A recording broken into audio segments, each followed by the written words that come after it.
Welcome to Health Oddity, the show that strips away the jargon and hype surrounding all things health and fitness to help you live a long, strong and energetic life. Lining up at the bar this week, here's Peter Lant, Paul Bassett and James St. Pierre.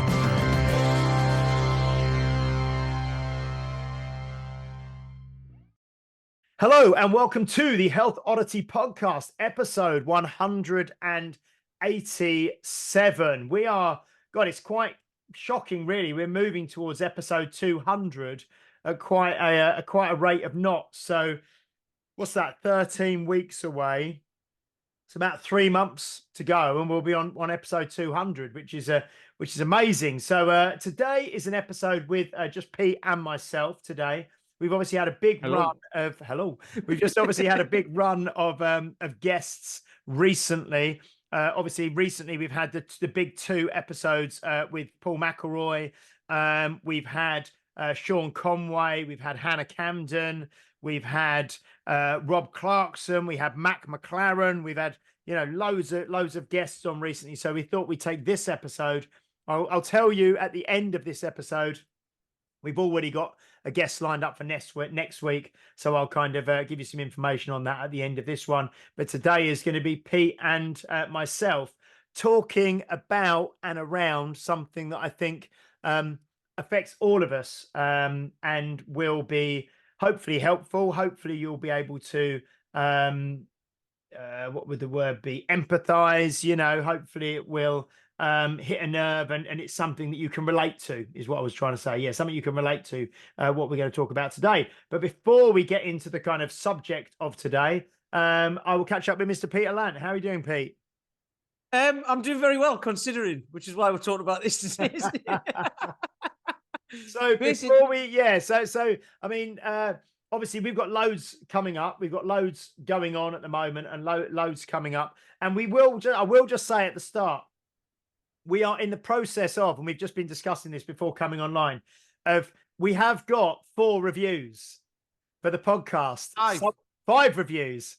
We've got 4 that we can see. And there's another one. There's another one out there somewhere. And we're just working out. We will hopefully by next week have managed to find some of these reviews that we can read and we can give away some merch. But we've just been discussing it and it's been a bit of a technical. I don't know why it's so complicated to actually read your own reviews that people have written for you, but we've got 4 or 5 reviews. And that's going to be our raison d'etre for the next week to try and find them so we can at least read one next week and give away some merch. But I just wanted to update that just so that you know where we're at and we're not ignoring it and sweeping it under the carpet. Just technically, we know they're there, but we can't see them. Which is a little bit frustrating, which again, I suppose is going to tie into what we're talking about today, Pete. So, yeah. Well, yeah, because that's one of those things. Again, it is one of those things you can't control, isn't it? And also, it seems like it's really hard to leave a review for a podcast anywhere other than Apple. You just or leave a comment on YouTube, and that's it. So yeah, I think on Spotify, you can just give, I think we've got like 15 or 16, but it's literally just people can just give you a star rating out of like 5, but they can't actually write anything. So, so it's going to be like Apple reviews, isn't it? Because then we also said, I think Steph was looking into it, and Google Podcasts is going to cease being soon, isn't it? I think she said. I know. It's great. Yeah. So, yeah, we are on it, guys. We are doing our best. Along with everything else that we're trying to juggle, which again is what we're going to talk about today. So yeah, Pete, I mean, do you want to kind of maybe tee up, I suppose, the kind of the concept or the thing we're going to discuss today between us? Well, yeah, I mean, like I said, I sent you that message yesterday saying, I think, if it's just the 2 of us, let's talk about this, because I put a post up because basically loads of stuff has been going wrong that I can't control. It's just been going, websites are down and trying to do some accounts and I couldn't log into a bank the day I'd put aside for it because it was going to take us like an hour or 2, and the bank website just wasn't there, so I couldn't do that. And then it's like, right, so that's another couple of hours in a couple of days' time that I'm going to have to do that whenever I can, when I've got the time, and blah blah blah, and all of this. And there's loads more. I mean, we've just been talking about T-shirts. I was wanting to put some T-shirts together for Warp Bath. And the thing that we use has changed. It's now turned into an app and it doesn't work properly, which James is like, you're fully aware of, aren't you, and all of that. So it's like everything I've tried to do for the last couple of weeks is like, hasn't happened, or is pushed something back to say, now you're going to have to do it all again. Like the amount of effort, time and effort putting these things out and, you know, setting things up and running businesses and all of that is like, it takes a lot. And then when everything changes, that's beyond your control, like third party stuff and what have you. It has the potential to throw everything out, doesn't it? Like we were talking about. I think sometimes you have this thing, don't you, where you think, oh, I'll just do this job. It's going to take, it should be like a 5-minute job, you know, and you start it. And then because of, you know, you can't find a password for something, or like you say, something's changed that's out of your control. And then it can very quickly consume like half a day trying to sort something out, can't it? You know? Absolutely. Yeah. Absolutely. And the thing is, so neurologically, that's one of those things that if you've got a list of stuff to do, and like, you know, you might write stuff down that you're going to do, like the 3 things you're going to do tomorrow, and then you can sleep better because it's like, well, I'm not worried about what I'm going to have to do tomorrow. I've got these things to do, and that's it. Whereas if you don't write it down or you don't think about it, you're just like, I'll wake up tomorrow and do some stuff. You're probably not going to sleep as well because your brain's like, no, I want to know what I'm doing. It likes closed loops, right? So things like that, you're like, I'll do that tomorrow. And then if it doesn't get done and you're not going to be able to do it the next day, then it's like, right, now that's going to rumble on, and what am I going to do about it? And my boiler, like, this isn't a whinge. This is just a prime example because this goes right into Maslow's hierarchy of needs as well. So my boiler has been leaking for 2.5 months since the beginning of January. It's 13 degrees in my flat. It's freezing, right? The heating doesn't work. I've had 2 plumbers look at it. The first one didn't fix it properly. The second one knows what's wrong, but then he's been off for 2 weeks. He just decided to have 2 weeks off work. So I'm like, right, brilliant. It's 13 degrees in my house. Like, and now I need to find someone else, or you're going to come. So currently my brain is like, that is an issue that needs fixing. And I don't know when that's going to happen. And it snowed last weekend as well. It's been freezing. It's been the coldest it's been, like, over the whole of winter. So that is, along with all the other stuff, which is all minor stuff. So this is the thing, right? Okay, got a roof over my head. You know, I've got money. I've got this. I've got that. It's all fine. However, all of these things mount up, don't they? And then it can throw everything else off, because all of that, I can control none of it, and it can throw everything else off. And the Maslow's hierarchy of needs thing, you know that, don't you? Like, there's the base of the pyramid, which is your shelter, food, sleep, all of those things that are really essential to what they're basically essential to stay alive. They're essential to stay alive, and what makes you able to do all the other things that you can do, right? Yeah.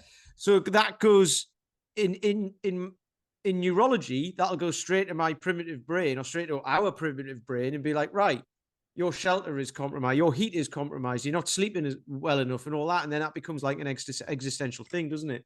So that's the reason why I wanted to speak about it today, because I think this can happen with a lot of people. So one of the guys who I used to train online, who's a listener of this podcast, actually, so he might be listening. We also, there's a mindset group that I do as well, and we were talking about stuff in that, and he nearly sacked everything off one week because he'd cracked his alloy wheel. He hit a curb and cracked his alloy wheel, right? And he was like, so I was just, he got really annoyed, and he was like, I wasn't going to train. I just thought, oh, sod it, I'm not going to do anything. I'm going to throw training out the window, and then I'm just going to eat crap and all of that. And this is what people can do, right? When they get into that emotional state, they seek the ice cream or the pizza or whatever it is, and then just say, I'm not training because I can't be bothered. So the post I put up yesterday was about, well, I can't control any of that stuff. It's freezing in the flat. I can't control which websites are working and all that. However, I can pick up and lift them. I pay Paul McElroy to send me a program every week. He sends me it and I do it. I can eat well, which I have been doing. And there was something else as well. Like, oh no, I don't go out walking in nature. Because all of those things, if I throw all of those out as well, it's going to, it could put me out for months. You know, rather than just like when all of this stuff comes back online and everything's okay and it gets warmer outside and everything, then actually I'll look back on it and go, what an idiot. What a petty idiot for getting annoyed at these things that I can't control. You know what I mean? Yeah, so I think that's so to kind of broaden the context of the conversation is it's kind of you described them as sort of non-negotiables and how you actually can set yourself up to stay on track or to steady the ship, or to keep some form of consistency. And you know, what's the saying? You know, to keep your head when all about you are losing theirs. You know what I mean? To kind of to know that these things are going to go on, but to somehow have these non-negotiables that you have in your life that do help keep you on track and help you in moving in the right direction and stop the wheels coming off totally. And I think that because there's another saying, isn't there, that you know, when you kind of what would the kind of the phrase be, this you know, self-sabotage or whatever, you know, when something goes wrong, like you said with your friend, that you just think, well, I'm not going to train, I'm going to go to the pub and I'm going to get pissed or something like that. And you do that and you have that instinct because at that time you kind of you don't want to deal with it. You want to kind of almost, it's a little bit of self-harm as well, I think, in there some way. You want to just get angry, but you want to just, you know, totally sabotage yourself to make yourself feel better. But someone described it to me before as, you know, it's like if you get a flat tire, it's kind of like going around and slashing the other 3 tires as well. You know what I mean? When really you've just got one tire there that you need to sort out. But our whatever kind of primitive brain it is, and I do it. I had something similar earlier in the week where I tell you what it was. It was that when Facebook went down, and I thought it was just something to do with my phone. And you know, one of those, because I was trying to do something for work, and then it booted me out of it said, "Oh, your session's expired." It booted me out of Facebook, and it wouldn't let me get back in. And I wanted to do this thing for work, and I thought it was just me, my phone. My password was wrong. I was messaging Steph saying, "Have you updated the password? You know, I can't get in." And because you know, and it's a perfect example. And then I got angry, I got frustrated, and then when you realize, oh, actually, it's like the whole app, it's just not working. Then you kind of think, okay, but the initial instinct is frustration and annoyance, and you know, something like that. So it's yeah, it's how, but then you settle down soon after that. But it's kind of not reacting, I suppose, to these little things. Like I say, it's not an important thing, but it's like one thing that it's like, you know, the straw that broke the camel's back, isn't it? You know, one thing happens after another, and finally something happens, and it just sends you over the edge. You know, like Michael Douglas in Falling Down. What a great film that is, honestly. Have you seen all the memes and stuff of people saying, like, the older I get, the more I understand Michael Douglas's character in Falling Down? Yeah, you know. But no, that it is that thing, isn't it? Of when everything's going well and something goes wrong, it's like some minor thing goes wrong, it's fine because your brain's all fine, you're all fine, everything's fine. When they start adding up, because this is another thing I said to the guy who I was talking about, the guy with the alloy wheel. That I think that happened. Something happened at home as well, and he was talking to someone at work about it, and they said, "Oh, be careful, these things come in threes." And it's like, no, they don't. God, yeah. No, they don't. That's just something people say. So then what people do is wait around for the next thing to go wrong, and something will go wrong. And they'll go, "See, it's in threes," and it's like, no, that's because you wanted that to happen. Just forget about it. It doesn't matter. Things will go wrong. But when lots and lots of minor things go wrong, that's when it just chips away at your resolve each time, doesn't it? So then that one thing, when people say you're overreacting to that, and then you overreact to them saying that because, no, I'm bloody not.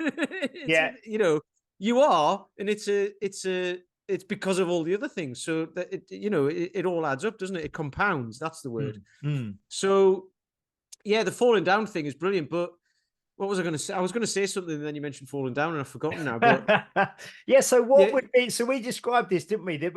Just before we came on, the kind of the non-negotiables, the kind of, I suppose, their habits, practices, rituals, commitments, standards that you hold yourself to that Yeah.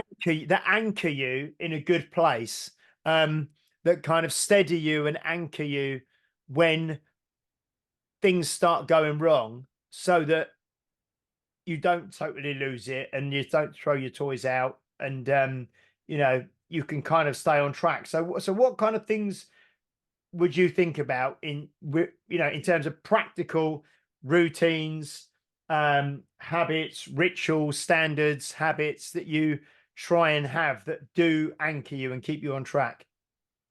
For me, it's well, strength training or moving, strength training, walking, whatever it is. I walk every day. I strength train 3 times a week, and that's it.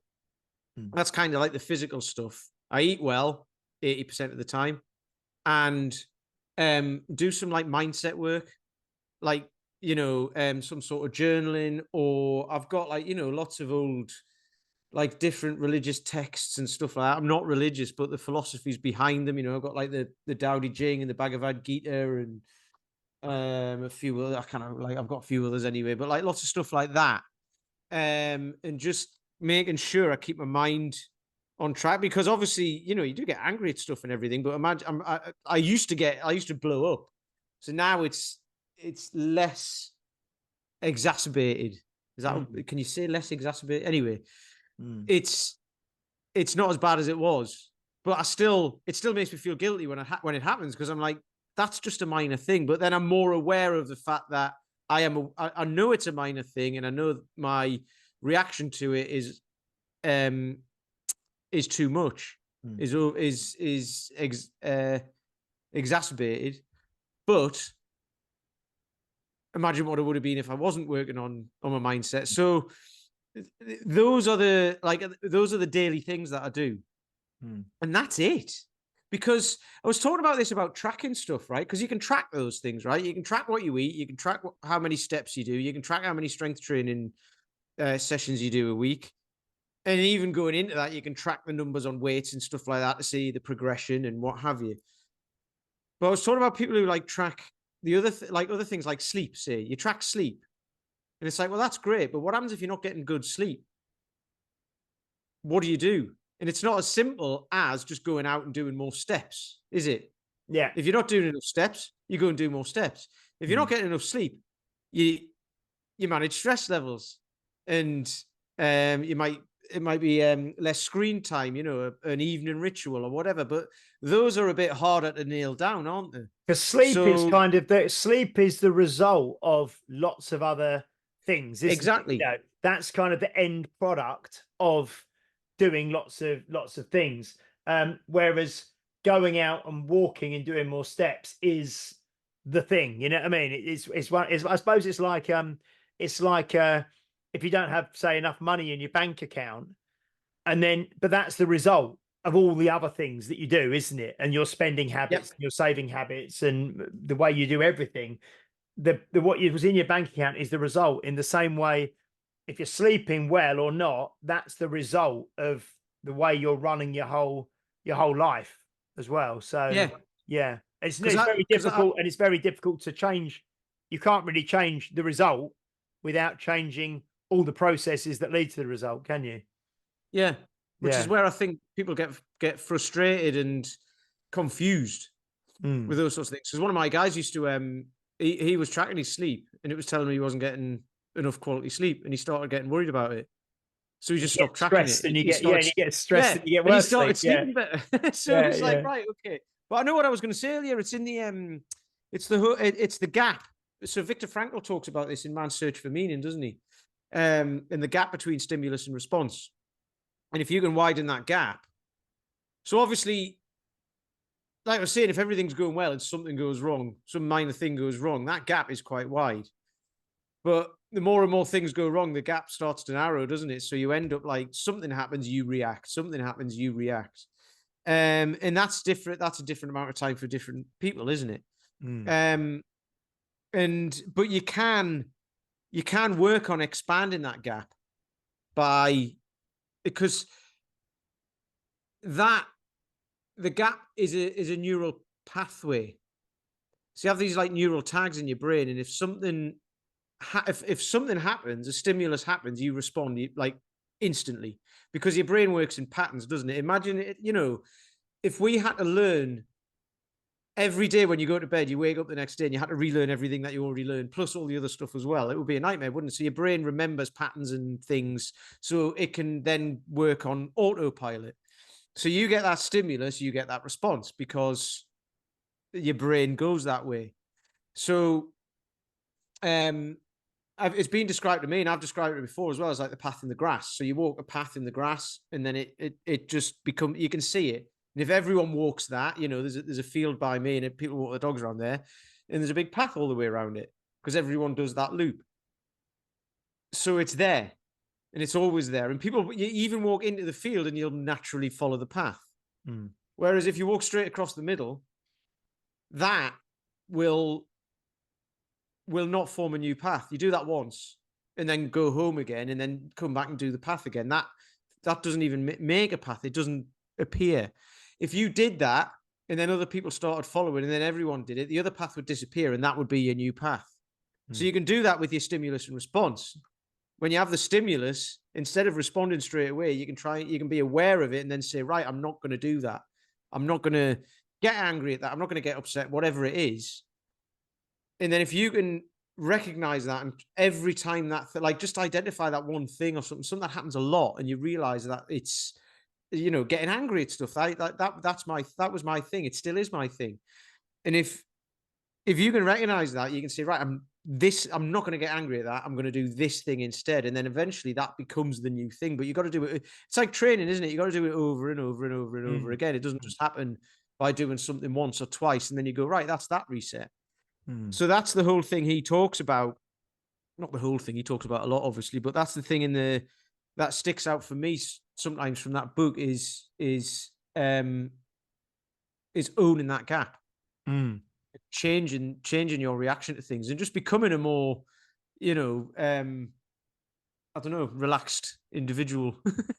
Yeah, I think the thing, so the other day, when thinking about it now, the day, whatever day it was when the Facebook thing happened, I'd probably had 4 or 5 days in a row where I'd worked really long, started at 6 a.m. and been on it and been working till like 9 at night and was probably a little bit overworked and overstressed and underslept. And so then, like you say, then it doesn't take a lot to kind of, and my initial thing, which I'm not proud of saying, was I was walking home and I felt, I think it might have been Tuesday, and I felt, and I really felt and I don't drink very much at all anymore. I don't know, like it probably averages like 2 or 3 pints a month. You know what I mean? It's nothing.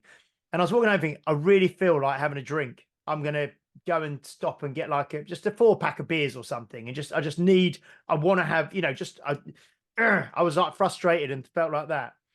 And I didn't, but I think it's that kind of thought of, like you say, it's that delay of someone might come back from a busy day at work and they think, oh, I'm not going to train tonight. I'm going to get a takeaway, and it's that kind of thought of, and it's almost like that.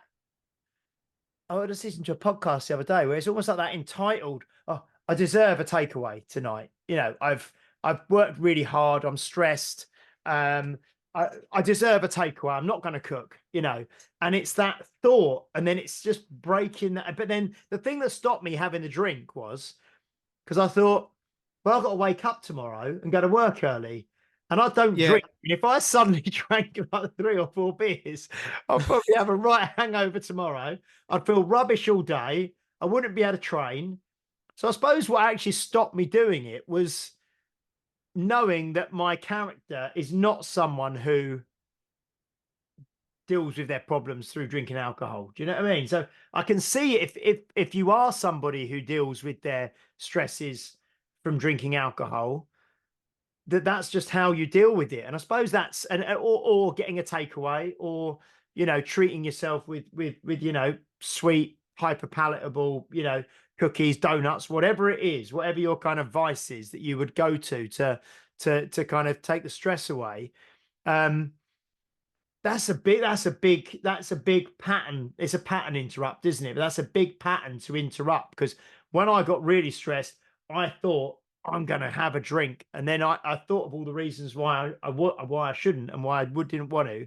And then I didn't. But if that's your go-to pattern of behavior, that must be really tough to crack, you know.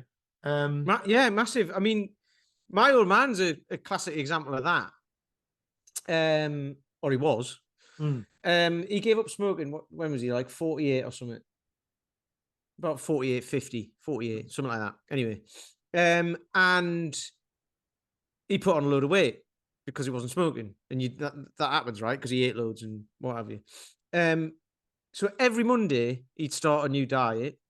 I'm starting Monday, so he'd have he had fry-ups in the evening before he went to bed for some reason. It was really weird. Anyway, he had a massive fry-up and a load of beers on a Sunday night because he's like, I'm starting Monday, so I'm going to have a blowout. Yeah. Right? Whatever that, like, okay. Well, that's common, isn't it? That is the old. Yeah. I remember, like, do you remember Garfield the cat? Yeah. They always you always see things like the diet starts on Monday, and he'd have like a massive lasagna and and whatever, and cakes, and just eat. It's almost like the diet starts tomorrow. I'm going to eat everything, I'm giving up drinking tomorrow, so I'm going to drink everything in the house tonight, so it's not there tomorrow. And then So anyway, he used to do that, right? Every Sunday. Yeah. And then Monday would come around, he'd get up and go to work. He worked shifts as well. So some days he'd be working 7 till 3, and then 3 till 11 the following week or whatever. So he'd get up and go to work. And then he'd come back on Monday at 3:00, stressed, right? He worked in a factory, right? He worked in Roundtrees, which then became Nestle, just up the road from us in Newcastle. Literally just around. He didn't have to commute. He went to work on his bike. It took him about 10 minutes, right? 10 minutes to get home. And he's basically on a factory line, just putting sweets in bags or whatever they do, right? He'd come home stressed from that, right? Like really stressed. Oh, that's it. It's over. He'd go to the bar shop, which he called it, on the way home, and get 4 cans of Stones, a couple of bottles of brown ale, drink those, and eat crap. And then he'd be like, bow to start again next Monday. Well, that was the thing. So that's Monday, and he's like, "Oh, I've failed this week, so I'll start again next week." So then, come Sunday night, he's having a massive fry up. So it's a way of keeping yourself in that place, right? And he basically did that, till the day he died. Well, not till the day he died, because he got cancer, so he couldn't do that towards the end. But he did that for years. He lived his life like that for like 15 years. Yeah. Of just that loop of not being able to handle it, basically. And so that I'm mindful of that as well when I think of these things, because I'm like, I don't want to become that. And I had the danger of becoming that. And I've had a thought running around in my head today, but I don't know how to articulate it. But it goes with the thing of, like, if you don't spend time on yourself now, or if you don't spend time on your health now, you'll be forced to spend time on it or money on it or whatever later on. Yeah. Well, I've kind of spun that because I was thinking about, why was I thinking about this? I don't know. Just like, I used to have like lots of expensive suits and shirts and all of this sort of stuff, right? When I was earning loads of money in the job that I did. And that was kind of like, it's your plumage. And I was thinking about, like, in nature, you get birds with a plumage and all that. And they're in there shoving their asses in their faces and giving it all this and, like, look at my wings and look at this and look at that and different colors and everything, right? And we do that, right? That's fair enough with clothing and what have you. But or with clothing and being an outgoing person and life and soul of the party and that, right? When you're out and about, but maybe it's not like that at home, say. But so I'm coming up with a thing. It's like, spend time and money on your mental and physical well-being now. So put effort. So time being effort, and then money is just money, isn't it? But then you need effort to create money anyway. But spend time and money on your mental and physical well-being now. Otherwise, you'll be forced to spend a bunch of time and money on the facade you're trying to create to cover it all up. So covering your body up because you don't want anyone to see it because you're not happy with it, and covering your mindset up by just being the life and soul and being someone else in front of everyone else. And that's not for that's for me. That's not for anyone else. And it's not saying this is what you should do, but that thought was running around my head when I was out walking the dog today, because it's like that's who I used to be. Whereas now it's a bit more kind of yeah, this is me.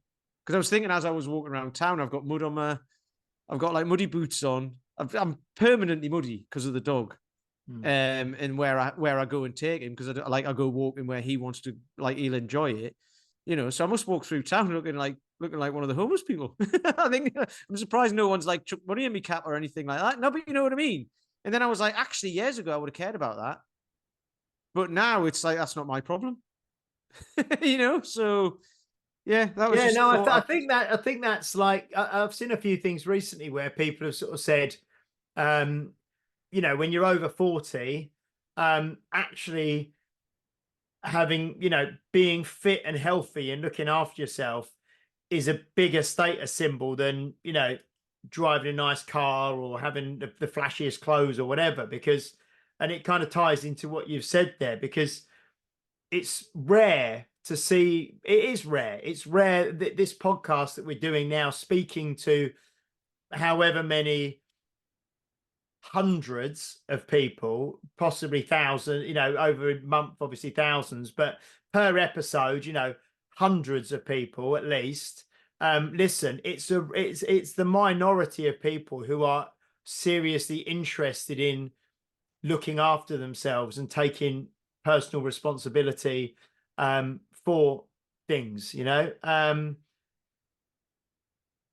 And it's rare, you know. You used to see someone in their 40s, their 50s, their 60s who's fit, healthy, active, you know, confident in a real confident way, not as in, like you say, a showy, you know, materialistic confident way, but actually someone who's confident in their own abilities, and they've got independence, they've got strength, they feel good, they look good, all that kind of stuff is really, really rare, you know. So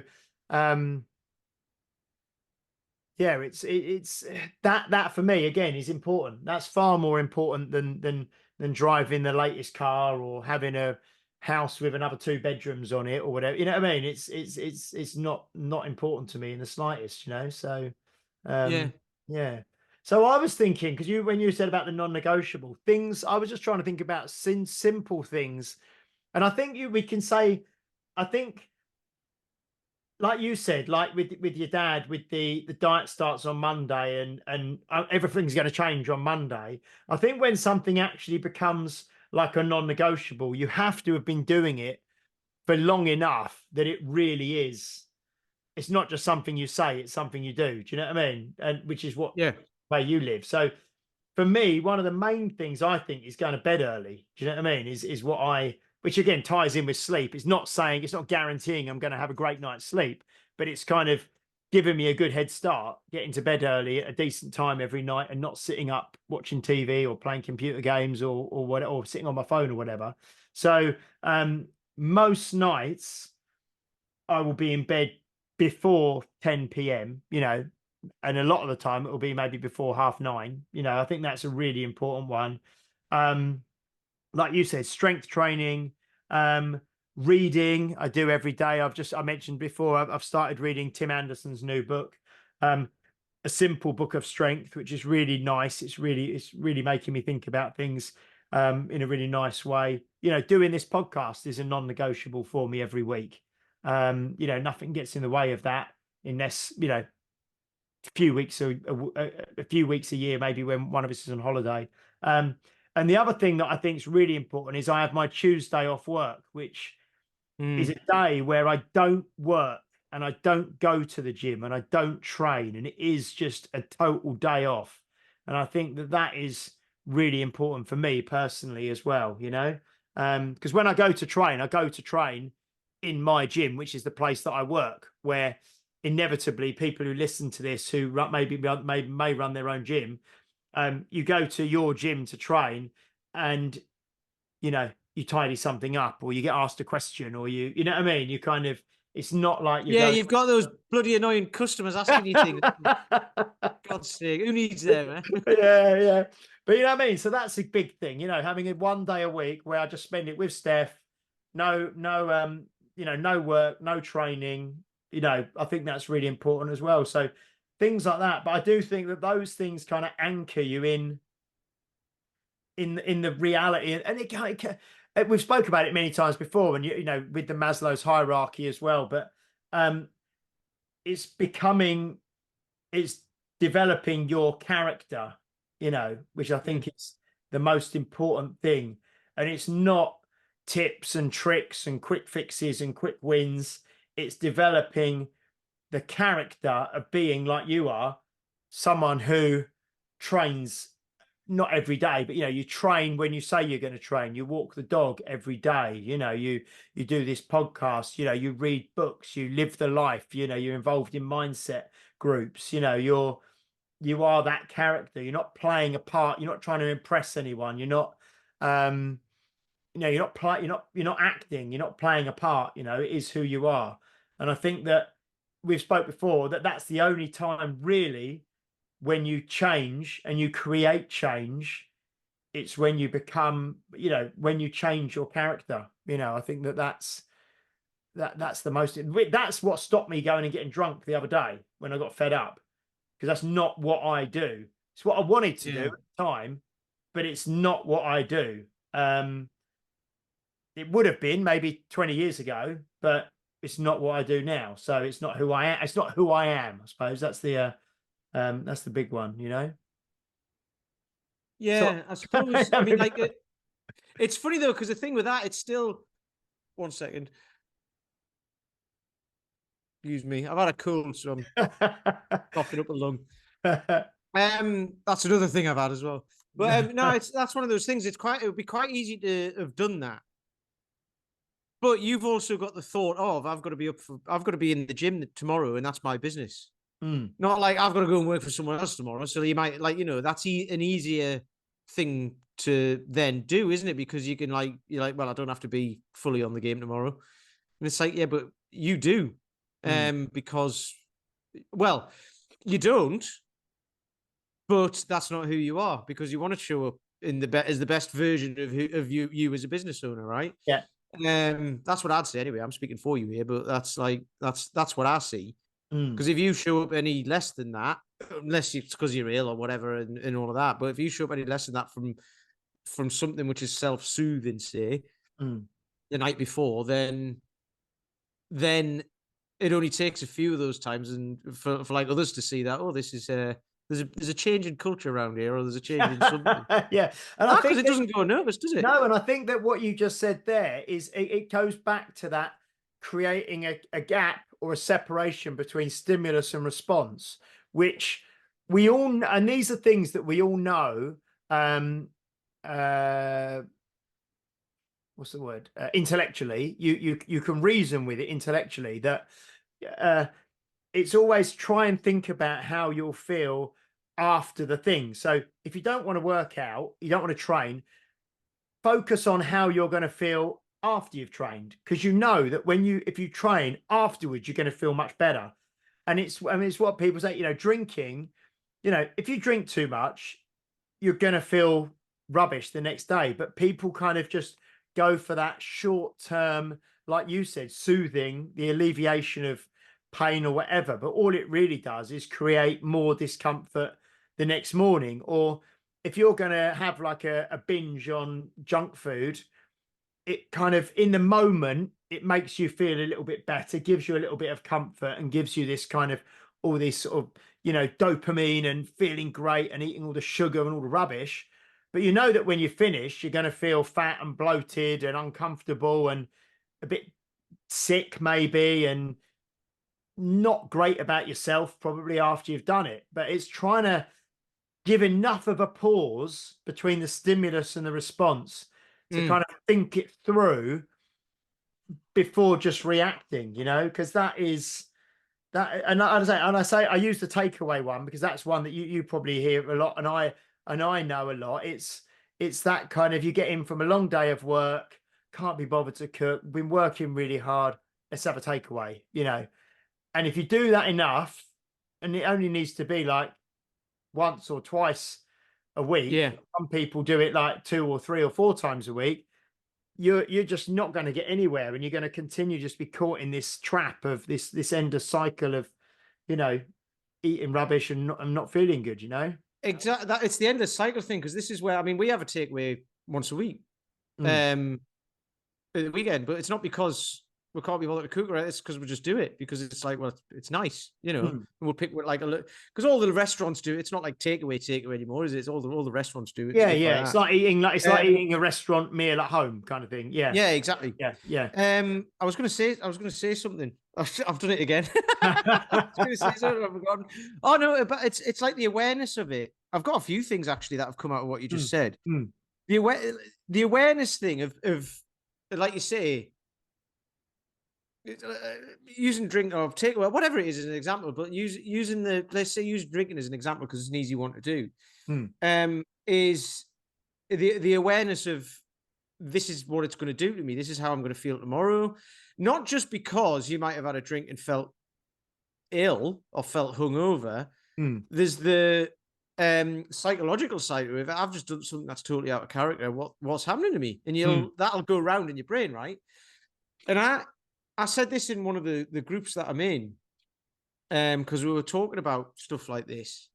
And when you're not feeling it, at your best, mentally or physically, say, but I'm talking more mentally here. If you're not feeling at your best and you're on edge, you're going to snap at something at some point.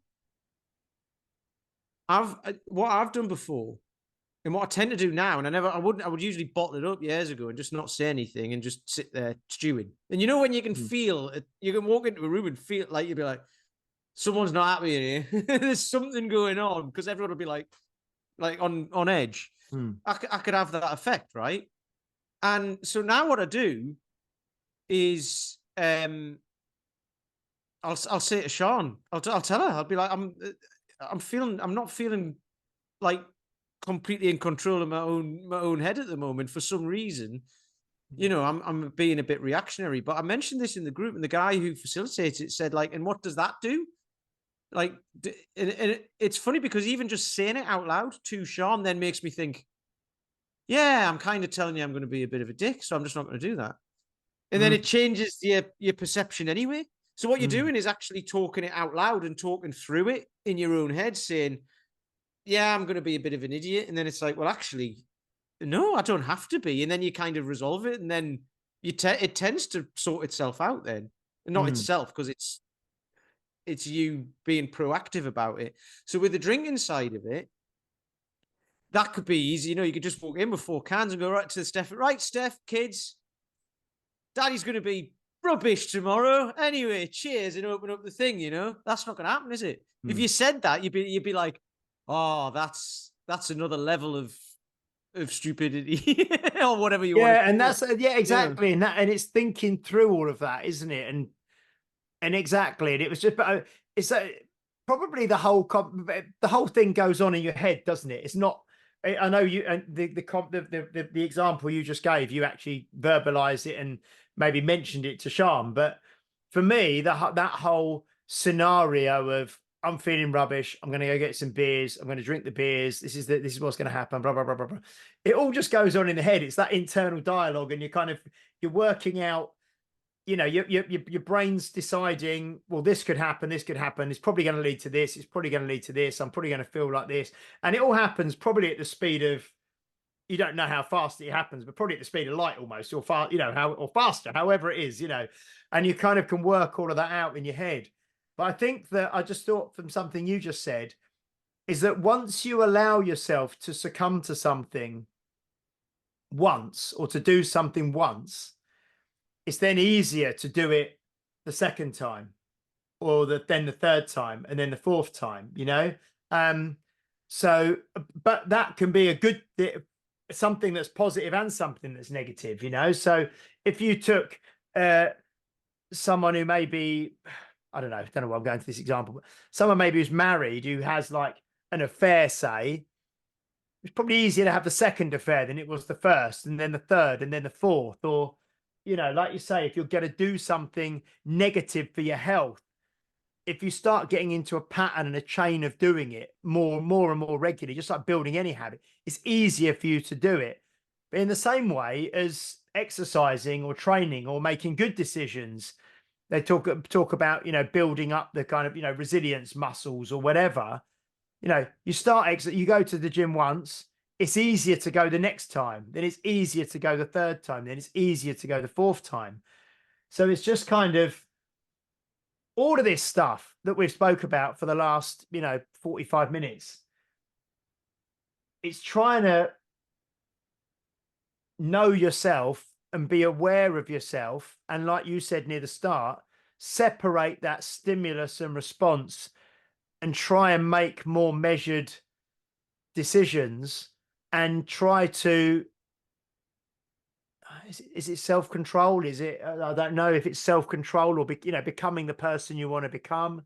Awareness, I think, is the biggest thing, isn't it? It's actually stopping and being aware of what's going on rather than, like you say, there's a stimulus, I'm going to respond. It's giving yourself that time to make a more educated, a more sensible decision. Where everyone's in such a rush these days, it's not a common thing. Everyone's in such a rush all the time. So to stop and actually have time to think is really what we all need, isn't it? We need to slow down, don't we, Pete? We all need to slow down a bit. Yeah. There's a stat from somewhere that's in my head that it's something like 80% of our thoughts are negative and 95% of our days just spent on like subconsciously just going through the motions, right? You get up, you have a shower, you go to work, you drive to work, you get there, you don't even know, you just know the route. And so what you were saying there, getting into a habit, sitting down, doing nothing, not going to the gym, not eating well, all of that is get a takeaway because you don't have to cook it is the easy thing to do, right? So it's just like that. So if you do that, your body atrophies, your muscles atrophy, and your brain will in some way, right? If it's not being used, if it's just going through the motions day after day after day, it's just those same old processes all the time.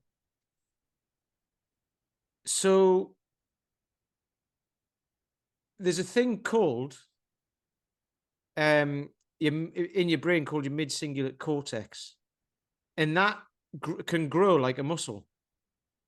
And that is the thing that grows when you do things. And it's not doing bungee jumps or like parachute jumps or, walking across the South Pole single-handedly and all that. It's just doing things that are slightly hard and a bit harder and a bit harder. So like going out and going for a walk or going for a run or whatever, or using the thing of like, oh, I'm going to get a takeaway tonight. Do you know what? I'm going to make a decision, not a better decision. I'm going to make a decision to just cook something in the oven for half an hour. I haven't got time, but if I've got something ready that I can just whack in the oven for half an hour, while I do this other stuff, and then I can eat it, that'll take as long as if I had got it delivered or went out to get it or whatever. And these little decisions make your mid-cingulate cortex grow. And then doing harder things becomes easier, if that makes sense. So that it's like building resilience, and then you can do something slightly harder and something slightly harder. And that, like I say, that doesn't have to be taken to any extreme. It's just like everything. You can do it. Even how Paul talks about strength training, say you could do that still within relative comfort, but you're just expanding your comfort zone of things you can tolerate. And that's what I talk about when we walk back. Just come out. And because who did we speak to about this? Oh, it was Dave Whitley, wasn't it? No, it was Sean Cairns, about people's lives becoming smaller and smaller as they get older and older. Yeah. And the world becomes smaller. And he wants to help people stop that. And that's kind of that's what I want to do as well, So there'll be people around about who don't know the local area and don't know the local community because they drive anywhere and they never speak to anyone. And it's like, well, if you come out and go for a walk, just for example, with a bunch of people who you don't know, you're getting to know people in your local area and you're getting to know your local area. And then all of a sudden that can then expand to the next town or I can expand to the Brecon Beacons or whatever, or the Malverns or whatever. And then all of a sudden you're walking all these hills and you're like, wow, this is a whole new adventure that I didn't even know was there, because I wouldn't bother. But it all starts with stepping outside your front door, right? So that's the mid-singular cortex. Just like if you do that one day, it's like the walking thing, like we've said as well, isn't it? You walk one day, you're likely to be able to walk the next day and the next day and the next day if you do it all the time. If you stop doing it, then things change. So that's where my brain goes. Yeah, if you don't do something for 6 months and decide you're going to do it, you might be able to do it, you might not. You know what I mean? It's kind of like, yeah, you haven't tested it at all in that amount of time. Yeah. No, I go through the process of this. I go through is, and I do this with like my guys in the mindset stuff as well. Is there's a process of 4 A's. So there's awareness, acceptance, accountability, adaptability. So awareness is becoming aware of the thing. You know, so like if you are falling into habits and just going through, like, you know, just reacting to stuff all day long, then it's like, well, if you can become aware of that, then at least you know that's like, right, that's something I want to change. And then the acceptance is accepting that everything, or no, acceptance comes first. Sorry, acceptance, then awareness. So acceptance is accepting that everything is an influence. Everything that is happening to you and your reaction to everything is based on an influence that you've been taught by your family, by society, you know, by lots of things around you, about who you spend your time, most of your time with, and all of that sort of stuff. So those influences, like my dad would get angry at stuff, right? So therefore, then I started that happened with me because that's who I learned off. So as soon as you can accept all of those, that those are all influences and they can be changed, then that's the first step. And then become aware of what it is that you want to change, right? I always get them two mixed up because I think they're interchangeable, to be fair. Yeah, awareness seems like it would be first. Yeah, logically. Yeah. Yeah, but then you've got accountability, which is just doing the thing that you need to do to change that thing that you've become aware of and you've accepted. And that can be within a group, it can be paying a coach, it can be like, you know, like I said, spend time and money on your body and mind, on your physical and mental well-being. So, you know, you might get a coach for that or whatever, and then that saves you money in the time and money in the long run of putting the facade on. So that's the accountability stage of just doing the thing day after day or week after week or whatever the frequency is. And then adaptation is when it's assimilated. It's your character. It becomes the thing that you are, the thing that you do. And then once that's in there, so for me, eating well, everything that I mentioned, actually, going for a walk every day, eating well, strength training, are things that 15 years ago I didn't do any of. None of it. And it was really hard. And I hated it all. And I was like, who does that? It's only your what would you call them? Your boring people, you know, the self-righteous people who do that. That used to be me. And then now I'm like, I've probably gone too far in the other direction, to be honest. You know, but that's just fair. Yeah, but it's not judging other people who don't do that and being like, yeah, you know, you're wrong and I'm right, sort of thing. But it's like, I know which feels better for me. So, but that is going through that whole process. And the problem is, you get your acceptance awareness stage, and then the accountability stage lasts a very, very, very long time. And that's where most people fall off, right? Because it'll get to summer or whatever, and they're like, well, I joined a gym and I did a few bits and pieces, but it's nice outside now, so I'm going to go and sit in a beer garden instead. You know. And then what's the final A? It was adaptation. Ah, okay. So then that's when you have created that long-term adaptation, your character, all the rest of it. You become different. The thing that you're doing, that was the change, just becomes passive. Yeah. So I get up on a Monday morning and I know I'm going to strength train. I know I'm going to strength train on a Wednesday and on a Friday. And then weeks that it doesn't happen, which is only when I'm on holiday or something, I know it's going to be different days and I'll have to move it around a bit or whatever, but that's fine. I know that on a Saturday we'll have a takeaway. We'll have some beers. You know, I know that there's that time, which is going to be my 20% of the week that I'm not eating well and doing all the stuff. But I know that the other 80% I will, because it's just part of it, part of who I've become. Um, you know, that's all the adaptation. That's all assimilated. That just becomes the thing. I know I'm going to go for a walk every day. Getting a dog really, really makes you have to assimilate that. That's kind of your accountability, isn't it? The dog. Well, accountability. Yeah, there you go. Yeah. Oh, that's really interesting. I mean, it's been great to talk that through, because I thought on the surface of it, when you sort of said, "Oh, let's talk about non-negotiables," you just kind of think, "Well, okay, well, that's just, eating well, exercising, sleeping, drinking water, going to bed at a certain time," and it's kind of, but there's so much more to it, as to how you come up with what is non-negotiable to you, and then B, how you assimilate it into your life, and how it's going to be different for everyone, depending upon, your character and what it is you want to achieve and how you want to live and what standard you want to hold yourself to and all the rest of it. So yeah, like all That, these things, it's simple on the surface, but it goes a lot deeper. that's a huge deal. One of the groups I'm part of is we've made lists of stuff that we're going to do that's hard. One of mine speaking to my mum 3 days a week, which I'm going to find hard.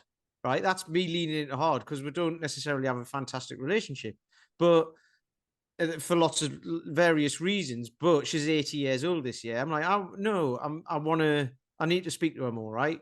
And I'm going to find that I'm going to speak to her after this actually, but I'm going to find that hard, right? But I'm going to do it. So we all made lists of what we're going to do, what the hard stuff is. And some of the guys are like, yeah, I'm going to go to the gym.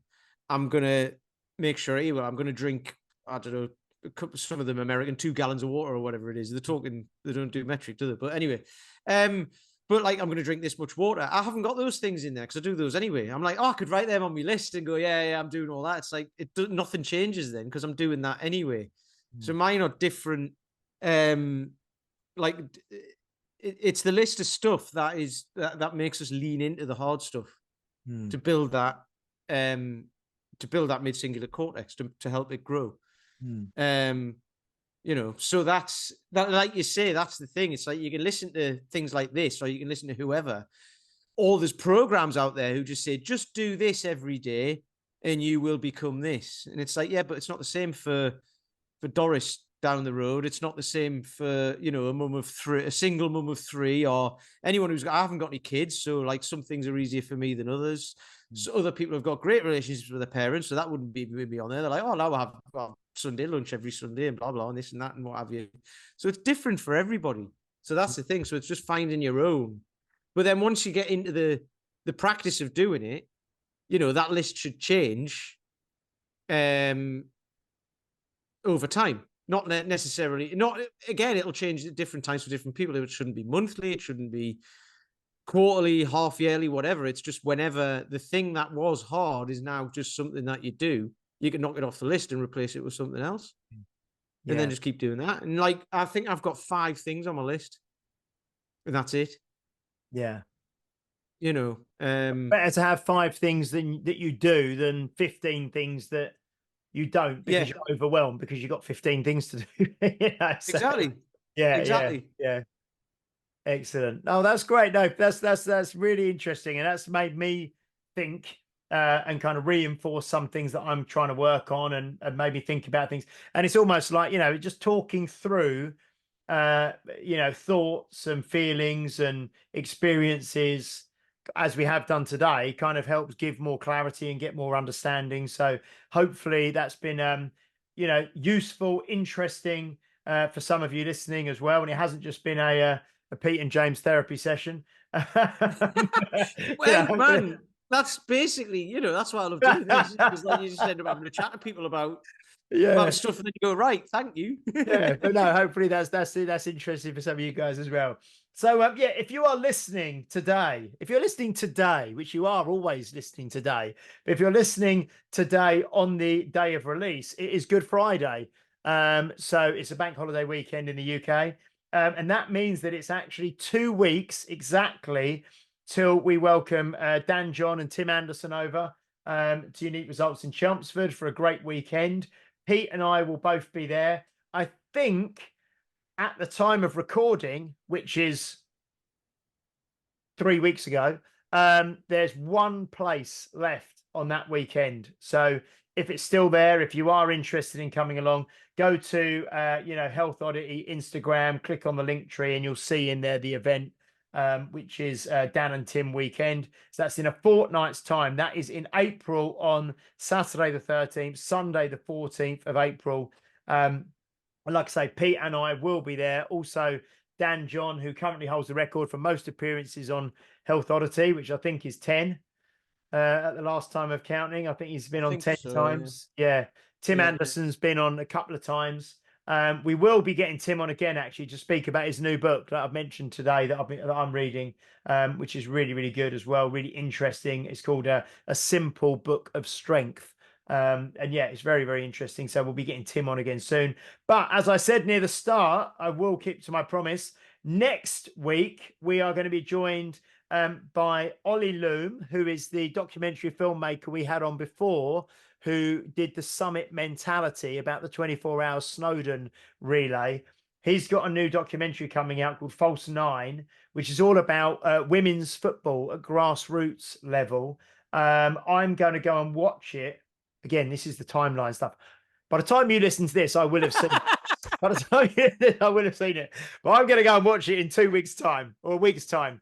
And then we're going to have next week, we're going to have Ollie on, and I think the producer and the kind of person who's in the documentary, a lady called Emma. So Ollie and Emma will be on with us next week, talking about the new documentary called False 9 about grassroots women's football, which will be interesting because we've never spoke about that before that'll be episode 188. We won't have spoke about that in 188 episodes.